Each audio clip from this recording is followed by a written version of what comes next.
giving the American medical establishment, who's been cutting children for a long time, some pause. Say, look, we're not a monolith here, right? There are physicians of integrity who are saying, look, we don't perform medically unnecessary and harmful procedures on children, right? And John Geisheker is at the vanguard of doctors opposing circumcision. So we give a big round of applause for John.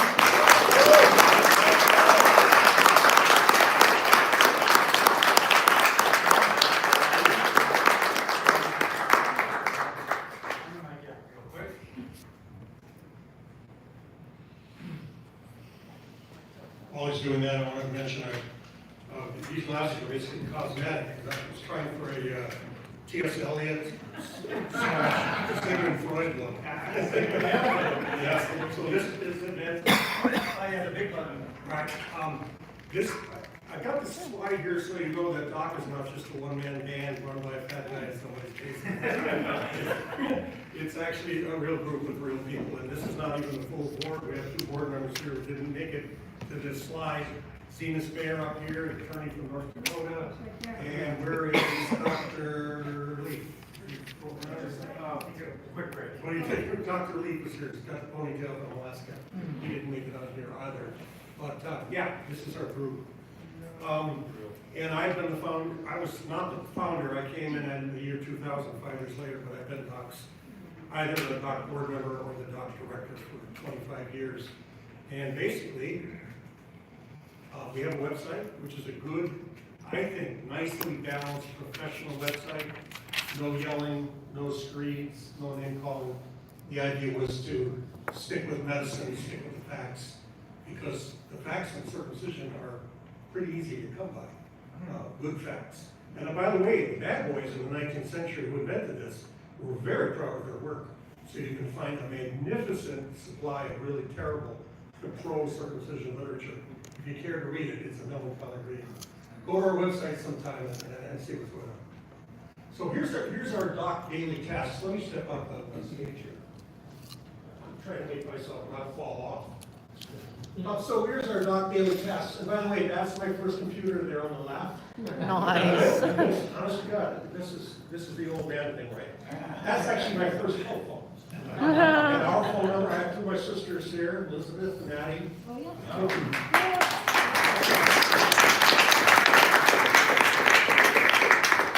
I'm the oldest of 10. And all that, so we have one just like that. And then old phone. There's probably people in this room who don't even remember actual phones. Before they became little teeny things that says the cigarette. So anyway, here's our daily tasks. We console parents of children who are injured by forcible foreskin retraction, and more on that in a second if you haven't heard of it. We report doctors and nurses, etc., who injure children by foreskin retraction to their state authorities and to the AAP. We counsel aggrieved men, and I get tons of calls from men who are angry about being circumcised. I think they call Doc thinking that they could beat up on us as a way of easily beating up on their actual physician. So they beat up on us. I counsel men who are facing an unwanted circumcision in middle age because of a condition called phimosis that does occur to intact men. I assist attorneys who are handling spite cases. A spite case is when parents have a child, don't circumcise him, and years later, the marriage splits up, and then one of them becomes a cutter and wants to cut the intact child despite the fact that the child is now 8, 9, 10, 12, 14, etc. Those are ugly, ugly cases. I advise conscientious objector residents, medical students, RNs, nurses, midwives, etc., who don't want to have anything to do with circumcision and believe it's objectionable. And I also advise restoring men. Some of you in the audience, I guess most of you would know about non-surgical foreskin restoration, but there are plenty of people who don't. And it does work. I was chatting with Michelle, my wife Michelle is also here. We'll tell you about the cases regularly where a family has decided not to circumcise a child, but the father is circumcised. And so we actually have cases of fathers who are doing non-surgical foreskin restoration so they look like their newborn son.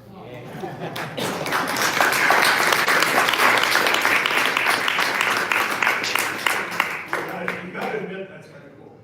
So our latest effort is dealing with DOJ, the Department Department of Government Efficiency in a submission we had that mirrors our one for New Hampshire, because we've been working with Anthony in New Hampshire to get them to defund.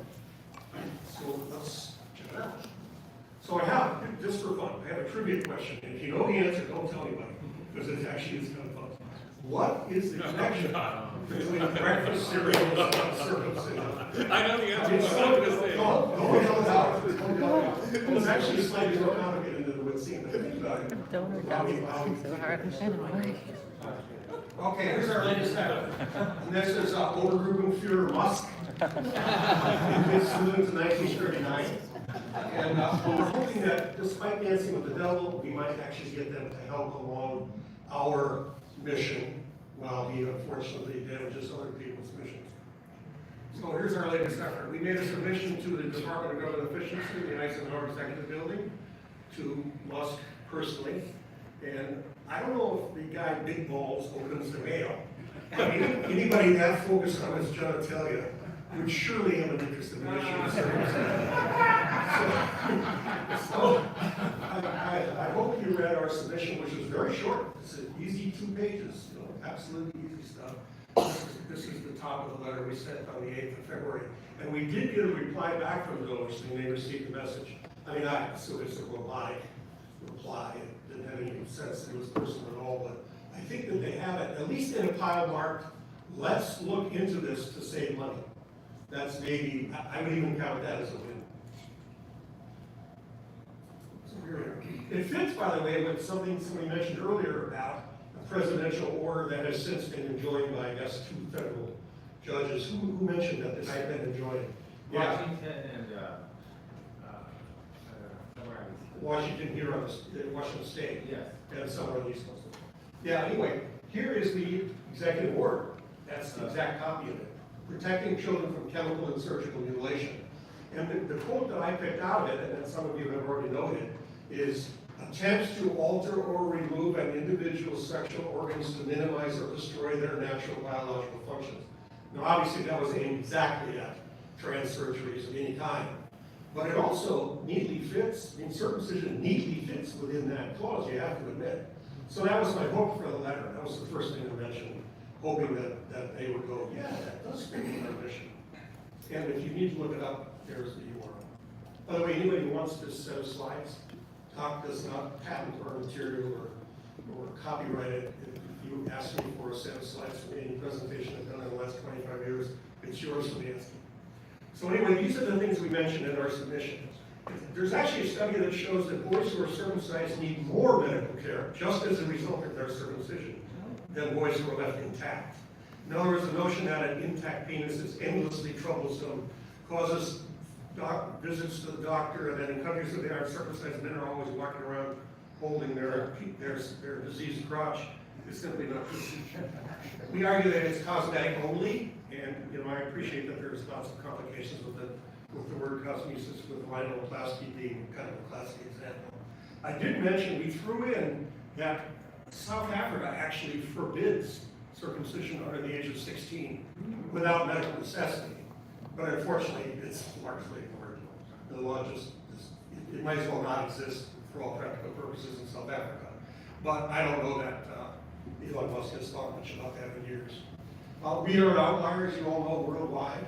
There's billions of dollars at stake here because it's not just the cost of the procedure, it's the cost of all the reconstruction, the redos. Parents bring the child back to the doctor and say it didn't take off enough, there's a little wrinkle there, we want the wrinkle out.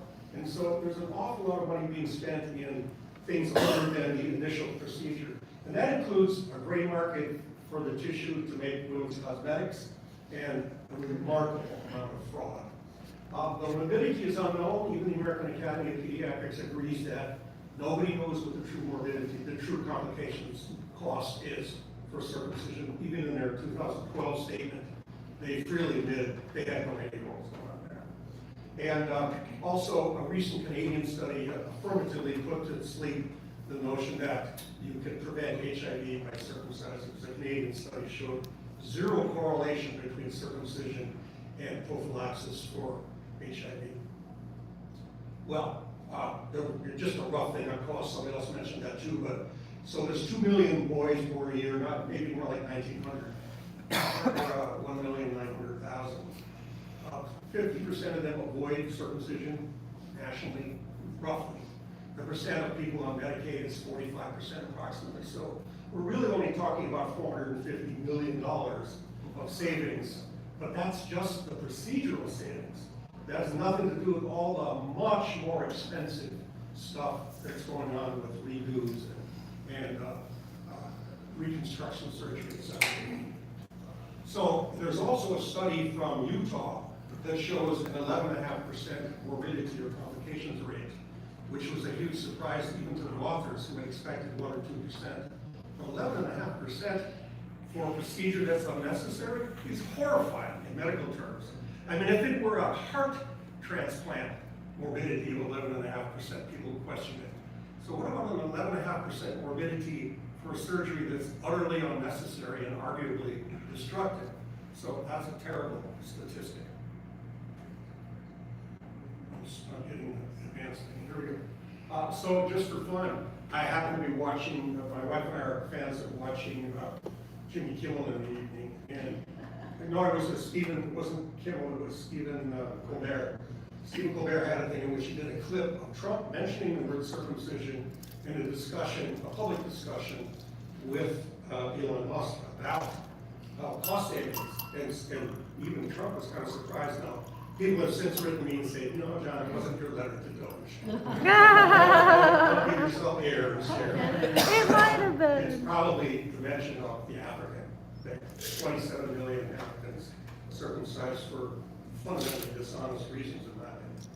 But I just thought it was nice that we kind of got through. I mean, the fact that he mentioned the word means that somehow there has been a discussion about the cost of circumcision, whether in Africa or in the U.S. That is, from my perspective, better than nothing. It's a start.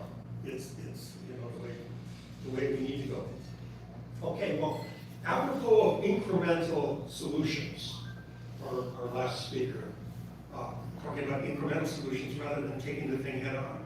Years ago, I stumbled into what I think is what we call a flanking maneuver. Our flanking maneuver was to attack a practice that's very common. It's probably going on right now, not even a mile from here. And that's the practice of forcibly retracting infant foreskins or foreskins of boys, typically at well baby visits. So we hope to, by attacking that particular injury, and it's a pure injury, we will restore some respect for male anatomy, discourage that practice, but also in the interim, restore some respect for the human anatomy, for male anatomy, and maybe discourage circumcision. It's admittedly a long shot, but it's because this is so obvious an aspect of medicine that anybody who does it is completely in the wrong and has no defense, whereas somebody who circumcises a child has a certain number of social defenses, as you all know, but there is no defense for mistaking male anatomy. So here's a real quick lesson for you. The foreskin starts in utero and grows to attach to the glands by a membrane. And destroying that membrane is very, very painful and very destructive for the child. And at birth, it's fully fused to the glands. So all babies have what is called phimosis. It's better called physiological phimosis than pathological or disease-based phimosis. It's not a birth defect. Here's a good graph of it. It's a connective cell layer. It lasts until about age 10 and a half. And it's, as one author in New Zealand points out, this condition is so universal that it can't be called a malformation. Here's a really good picture. I love this left-hand picture. This thing doesn't have a laser pointer, does it? But I think I have it. So, that first picture there on the left shows the acropostia, the much heralded beauty mark of ancient times of a child or of a male. And here, if you try to force the foreskin back, and this is being done gently, you get this feature. It obviously shows that it's connected. Excuse me, and you're doing damage if you do any further than that. Excuse me, I need a glass of water. That's the best I can do right now. I'll get you more. try to make that stop. If you fill up another one at the ready, that would be a treat. So here's what happened. Here's a boy who was forcibly retracted. This was at a well baby visit of a fairly, just an infant.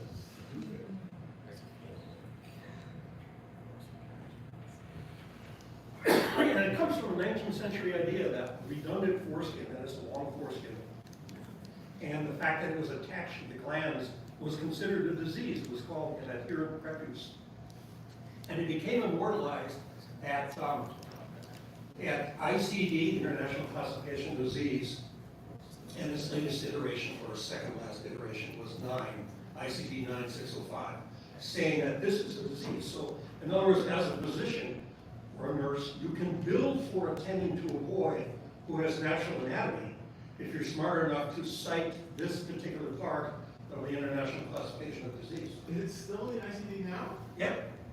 Not only is it in ICD, the old ones, it's in 9, 10, and 11. 11. Yeah. More glasses. Here's some glasses. Yeah, that's This is- Yeah, let's not put it next to the laptop. How many milligrams is it? That's my laptop. What about those gummies I got on the table? Oh, here's a classic modern medical record that a man sent me.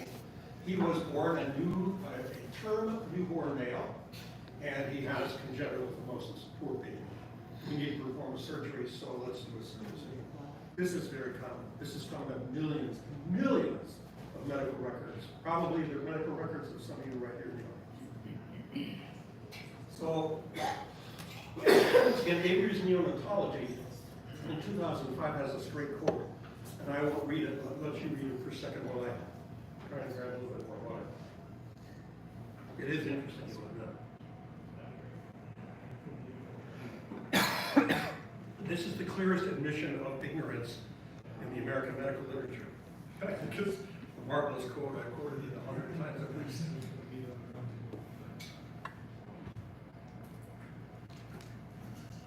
Do I need to be near this somehow? No, I can hear you now. I heard you. Yes. Okay, I've been involved in and been asked to assist in 1,800 forcible foreskin retractions in the last 20 or so years. And they fall into patterns. No baby visits. A very angry, crying mother calls me to say her child was injured yesterday in a well baby visit, and today he's bleeding and crying and won't feed, and etc.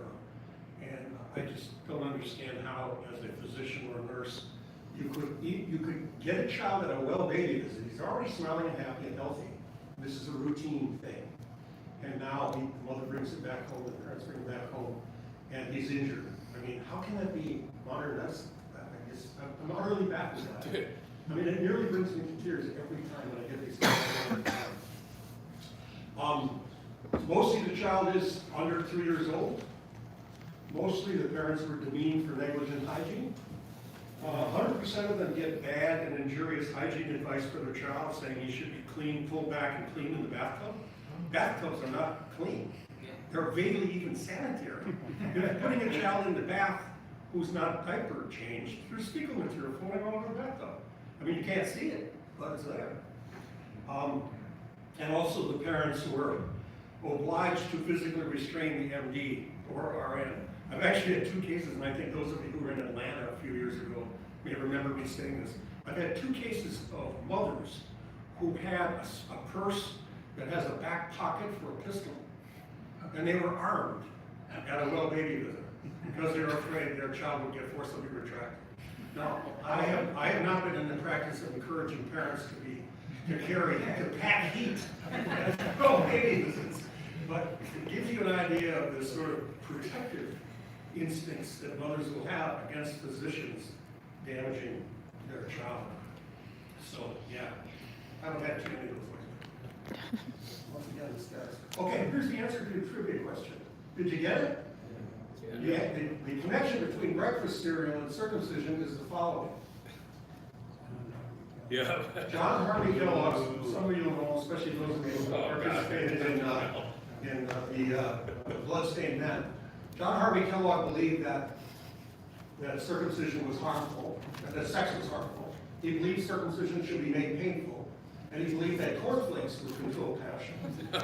So, those of you who were hoping to get lucky tonight, if you had cornflakes this morning, You want a girl circumcised as well. yeah, he did actually, that's true.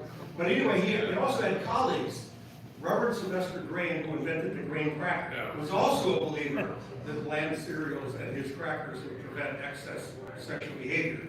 And C.W. Post, Post Toasties, believed the same thing. And these were big-time folk heroes in the late 19th century. They were eugenics practitioners, is what they were Yeah, proponents and they were of. that too as well. I Yeah. think every one of them was into eugenics of some kind. Yeah.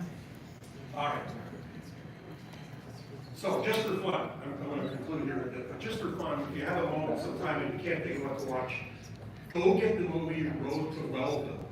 I mean, it's got Anthony Hopkins in it, who I adore. I think it's terrific. Matthew Broderick's fun, Bridget Fonda, Dana Carvey. It's a great movie, and I love, one of my favorite quotes from it is from Anthony Hopkins as John Kellogg. An erection, sir, is the flagstaff on your grave. So that's it.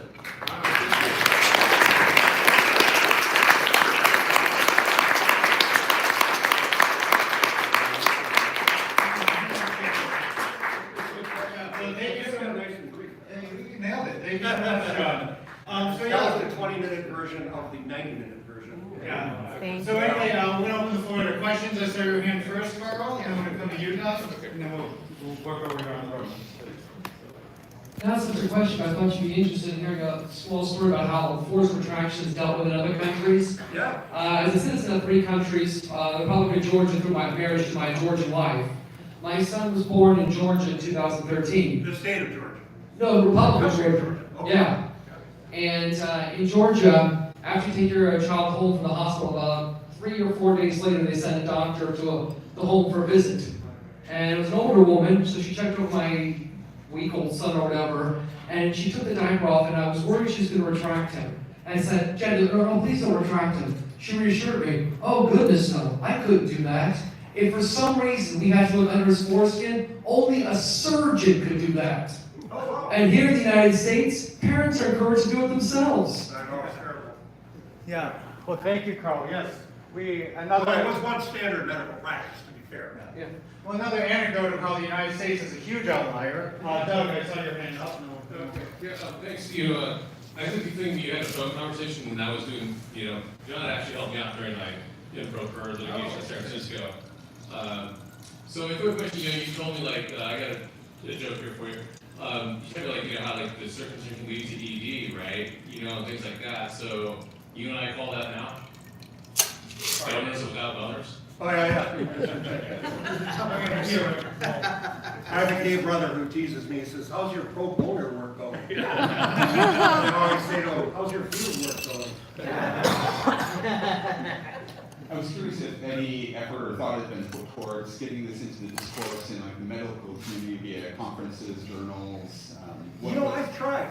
I mean, honestly, I have tried. You said bring a mic, John? I'm sure if you want. No, the one on the podium. Oh, okay, sure. This is hot? Yeah. Yeah, no, I tried. My wife Michelle will tell you, I worked very hard with the American Academy of Pediatrics affiliate in Washington State to do a presentation, a short one, to their annual pediatric conference, to say, you guys don't realize that some of your colleagues, your ill-informed colleagues, are out there forcibly retracting boys and causing all kinds of downstream problems. Don't you think you should get the word out to them? Absolute dead silence, crickets, that's all we have. And that's within our own home turf, Doc's home turf, I'm not in our home state, nothing. Nobody wants to hear about it. Yeah, John, over here. So I'm 52, I was born in France, and at 2 I was circumcised because of forcible retraction that damaged my foreskin. So it was an emergency circumcision because of that. And 50 years ago, 10 years ago, my nephew was born in Germany, and same thing happened to him at 4. And I asked my sister, who has a friend well connected with pediatrician, and she says most of them do the same thing. They still proceed retraction as early as possible. and as forcefully as possible. Well, you can partly blame the international aspect of American medical books. I mean, there are lots of doctors trained in otherwise sensible countries whose medical texts were in English and who recommend practices like this. So it's, it's a pernicious effect, I think, of the universality of medical education. Too bad. So, that was amazing. I definitely want that. You want the slides? Yeah, I want the 90-minute version. Oh, yeah, the 90-minute version has lots more fun stuff. Yeah, that's 19th century. Oh, I'd love to see that. I'm embarrassed to ask this question because I should know this as a sexologist. Right. But is the prepuce of the clitoris still attached at birth? And do you know if it later in age just is naturally retractable? Or I'm just really curious about that. You know, I don't know. I'm not a medical doctor, of course. My background is law and teaching law. But I know that females get labial adhesions, which I think smart doctors leave alone, and dumb doctors try to separate, which is traumatic. I don't know whether the clitoral hood is fused to the clitoris itself. I really don't know. Anybody know the answer to that question? Oh, wait, here's the anatomical expert on doctor. Steve Scott. Just from having a daughter, everything's kind of fused at first. Is that? Yeah, and then it kind of slowly. Slowly opens up. Isn't the hymen the homologous tissue to the bowel pubic hymen? Well, I always think of the female hymen as analogous to the male membrane that binds the foreskin to the glands. It's called the glandoperputial lamina. Because it isn't needed in childhood, it only dissipates when the child is old enough to reproduce, in adult age. Yeah, so But they're not anatomically analogous. They're not, okay. Is that correct, Steve? You're the expert. Yeah, no, I don't know what you just said, because I was thinking about responding to the balano-preputial lamina Right. of the female. It's in place just like it is in the male. I'll tell you a really brief story. A woman at a conference. You want a mic? Yeah, let's mic down. Let's get your mic. Please, start from the beginning. By the way, let me introduce, this is Steve Scott of Salt Lake City, who's been on the doc board forever, and is basically our anatomical expert, who's given many lectures.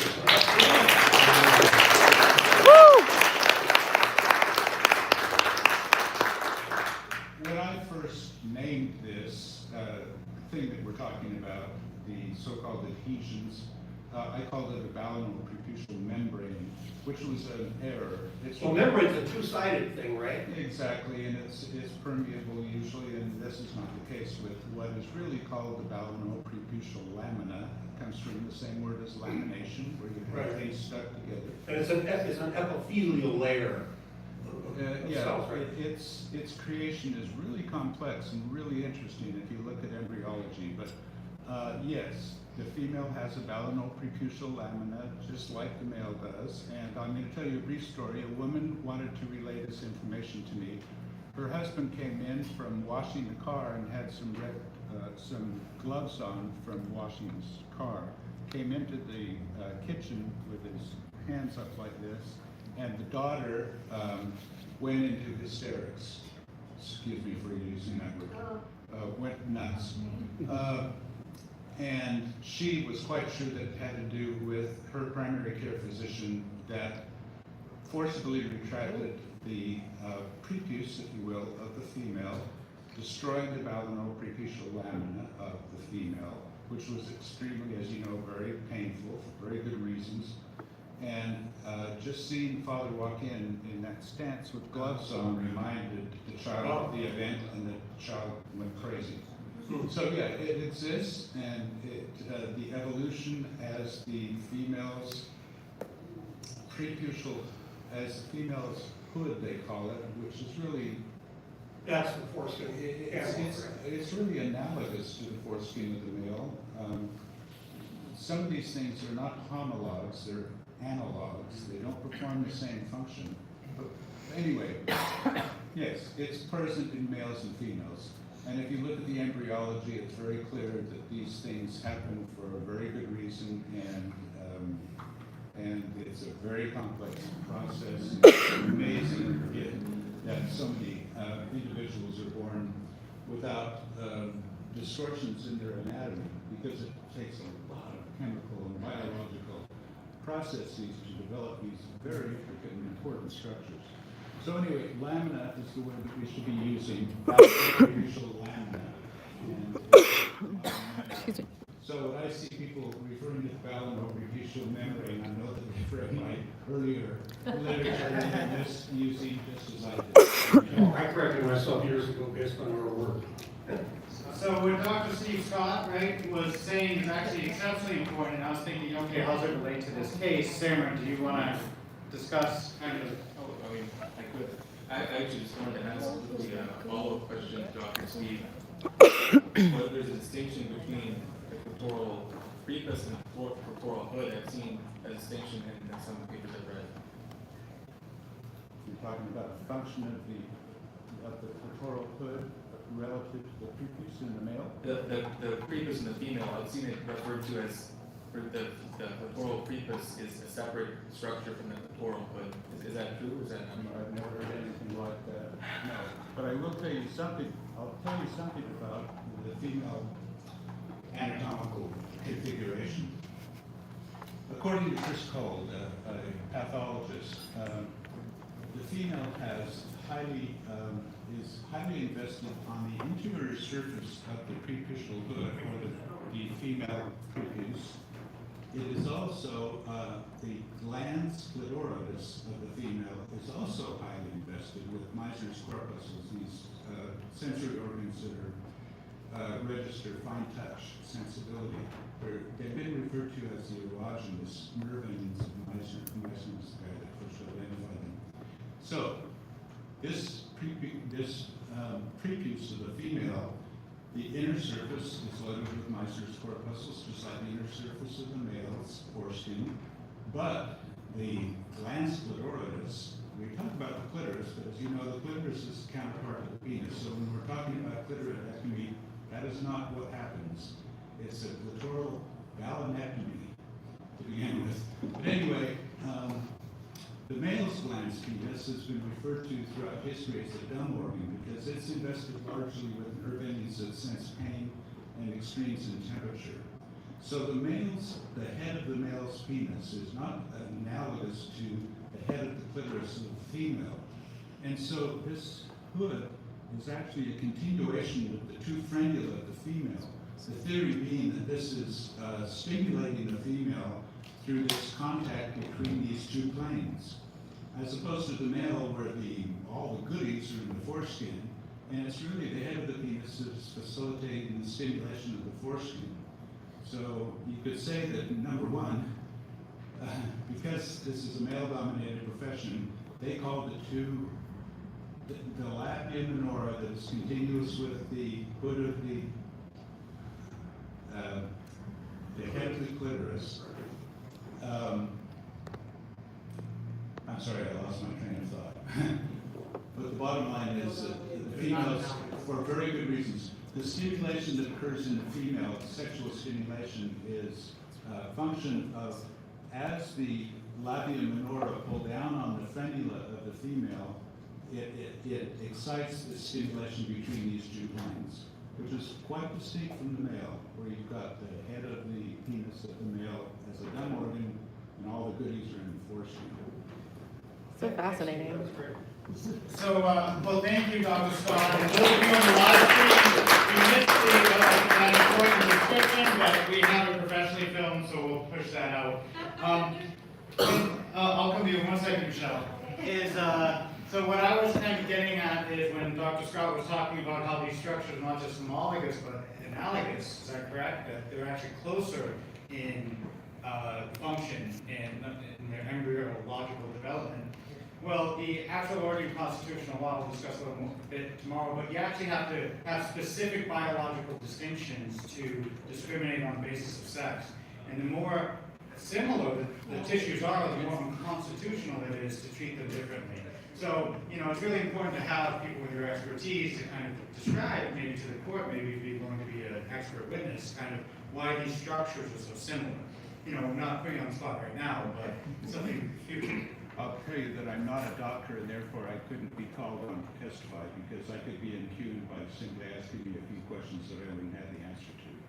and that's another big question I have for the lawyers here, is how do we allow anatomical information to enter into a legal trial? Because I was at Zenas' trial, and Chris Hogue, the fellow that I mentioned, was the person that was testifying about the complexity and importance of the foreskin, but he was disallowed by the judge to use any diagrams, and all he could do was talk about it. And you've already heard me try to talk about it, and you really need to envision it. You need to have some imagination to figure out how this works.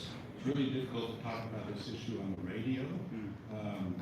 And you can see that leads really fast. So if judges are not going to allow a physician who has expertise in this area to use diagrams, for instance, I understand why they want to do it, by the way, because you could just argue that this is someone's opinion.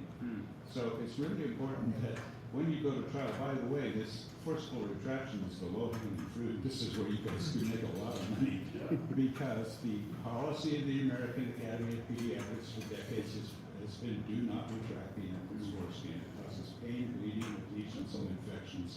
And yet there's doctors that are doing it, so slam dunk. Talk to David. He hasn't lost a case. Well, so you could have fooled me. I thought you were a doctor, but anyway, well, the rules of evidence are different in every state, and judges will have different discretionary rulings. So, you know, the rules of evidence in Oregon are different than Zenas' case, and a judge may rule differently in each case. And if the judge rules like clearly an error, it could be appealable, but that puts you back 2 years. So, you know, I realize that there may have been a loss in the past, but it doesn't mean that we'll have similar exclusions moving forward. Michelle, sorry, you wanted to. Oh, okay. I live with this man. We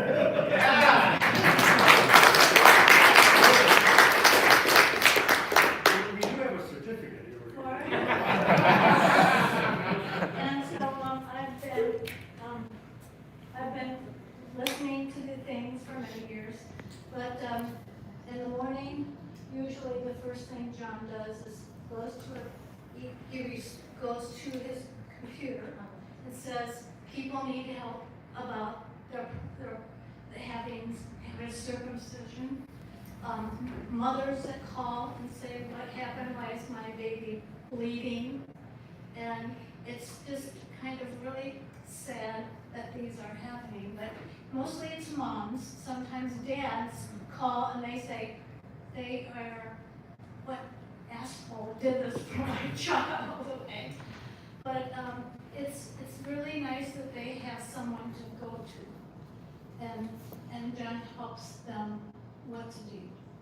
And there's it's just really a sad thing that they have to deal with this. One of my best stories is a father who's in the bathtub with his son, and the father was circumcised and the child was not. And so the little boy said, Daddy, what happened to you? And he said, well, you know, I had to have this done, but I didn't do it to you. And he said, oh, Daddy, I'm so sorry that somebody did it to you. And all these wonderful people in here who are making children happy and not sad and not having bad things. So we thank all of you. And I love him very much.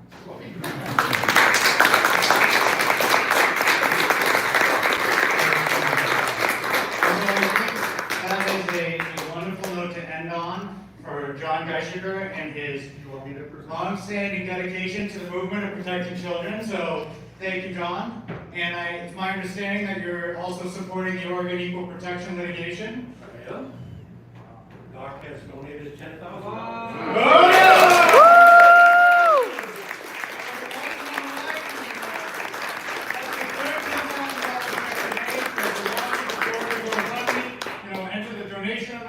$10,000 goes a long way. But seriously, thank you so much, John. Great talk. We love your support. And those of you who donate to Doc, I will earmark it for this effort if you wish. Thank you. Thank you very much.